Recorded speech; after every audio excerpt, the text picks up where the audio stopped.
аксарият воситаҳои нақлиёти барқие ки дар ҳудуди ҷумҳурии Тоҷикистон мебошанд, воситаҳои нақлиёти барқӣ тамғаи ширкати BYD мебошанд.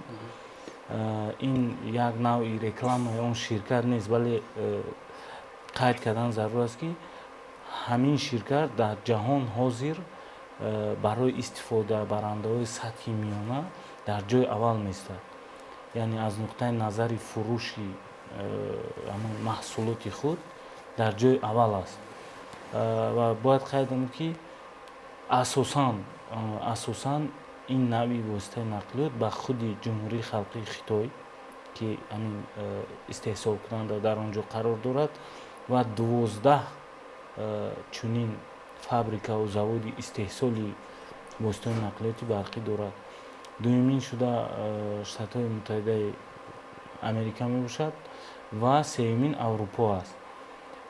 қайд кардан зарур аст ки кишварҳое ки мо қайд кардем аз лиҳози қонунгузорӣ ва талаботҳои стандартизатсия дар ҷойи аввал меистанд ва гашти воситаи нақлиёт 400 километр навиштагӣ бошад истеҳсолкунанда, ҳангоми рондани он 300, 320, 340 километр воситаи нақлиётро рондан мумкин аст.